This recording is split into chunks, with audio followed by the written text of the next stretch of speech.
INHUMANITY by Joseph Okocha.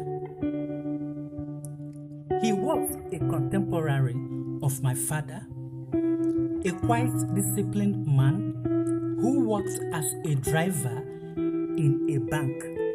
My father was an artisan, a specialist in household and industrial electrical wiring. He could dismantle a machine, trace a fault, and bring it back to life, especially the electrical components that required delicate rewinding and uncommon patience.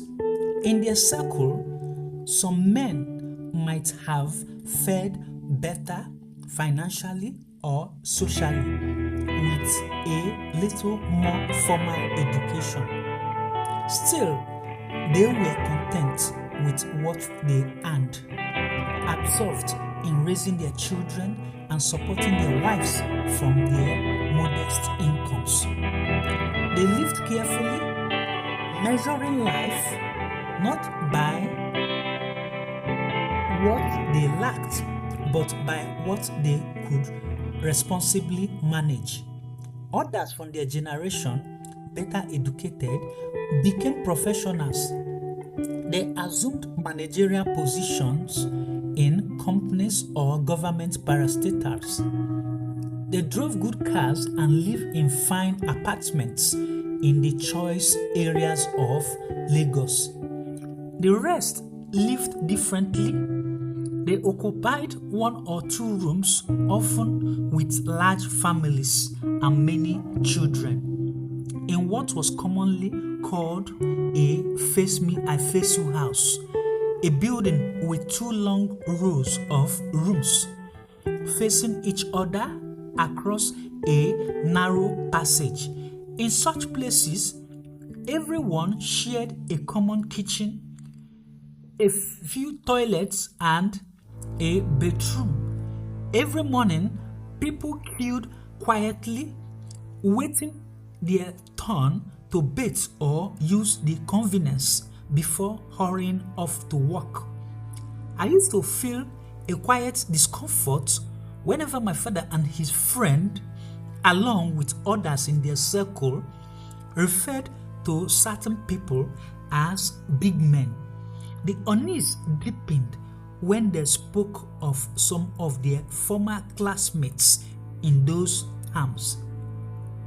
I began to wonder what it meant. Did it simply mean or imply that they were content to remain small men? Had they surrendered something along the way, or had they simply never desired that kind of recognition at all? As an adult, I understood more clearly the challenges those men may have faced. They navigated a world of rigid hierarchies, scarce opportunities, and unspoken rules. Some ambitions were silently set aside, not for lack of ability, but because the world often rewarded connections and fortune over merit. He was from the same hometown as my father, and they were close in age.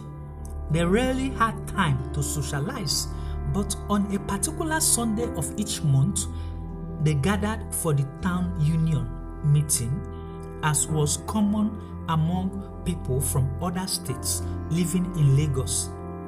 They exchanged banter, shared updates about work and family life, and spoke in lower tones about the challenges they face. On one such day, he mentioned some strange developments at his workplace, events that seemed small and inconsequential at first, but which in retrospect carried an ominous weight. He was one of the quiet ones, loyal, unassuming, diligent. He rarely spoke beyond necessity and never raised his voice. Neighbors knew him by his calm demeanor and steady routine, riding his motorcycle through the city, commuting to and fro work without complaint, without drama. On a work day, he was assigned to drive a bullion van to the Apex Bank, where a substantial amount of money was withdrawn. This was not his regular designation. His duty was to drive his boss, not to handle bullion van runs. Normally, designated drivers made such trips, not him. But that morning, he obeyed without question. He understood the discipline of duty, and he did not ask why. A few weeks later, after the withdrawn money was reported missing, his boss instructed him after work on a Friday to come and pick him up at his house the next morning, a Saturday. Obedient as always, he prepared for the errand, unaware that this summon would lead him directly into danger. The streets were waking slowly, sunlight spilling across uneven asphalt and weathered walls.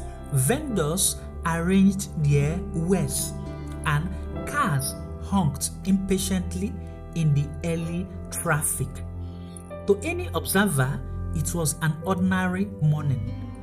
But ordinary morning can conceal extraordinary cruelty. At the very popular Ojuelegba bus stop, the ordinary transformed into horror. Armed men identified him, forced him off his motorcycle, and ordered him to lie face down. He obeyed instinctively. He did not resist, perhaps hoping for reason, for negotiation, or for the mercy that the world so rarely offers, and then gunfire. Certain questions still beg for answers. Why was he deployed to drive the bullion van that morning? Who supplied his details to the armed men? Was he considered a loose end by those who orchestrated the scheme? Was his direct boss complicit in the crime? Why did he become a marked target, eliminated for a shady deal he likely knew nothing about? Could he have voiced his quiet misgiving to a co-worker who knowingly or unknowingly betrayed him? It was in 1990, when Lagos was still rough-edged and restless, when military decrees shaped public life and whispers carried more authority than headlines, and when accountability often dissolved into silence, that the unfortunate morning unfolded. More than 35 years have passed since that day. His boss, who was already close to retirement at that time, may have long since gone to meet his maker, carrying with him his own version of the story. Truths that may never be spoken, secrets that may never be revealed. The city moved on. Markets opened. Buses clattered along the street. People whispered about other tragedies, other disappearances, but his absence endured. Decades have passed, and the case was never resolved. He had lived simply, faithfully, and diligently, yet in the end, he became a casualty of circumstances, a life extinguished in silence, a crime that time refused to resolve. I think often of him not merely as a story of loss, but as a reminder in the quiet lives of ordinary men and women. There are acts of courage, diligence, and moral steadfastness that go unseen, unrecorded, upraised, and sometimes those lives are taken not for what they did, but for what they represent: order, loyalty, and the inconvenient truth that not all good deeds go unpunished. Author's note: this story is inspired by real conversations and memories of men whose quiet lives carried dignity, loyalty, and sacrifice.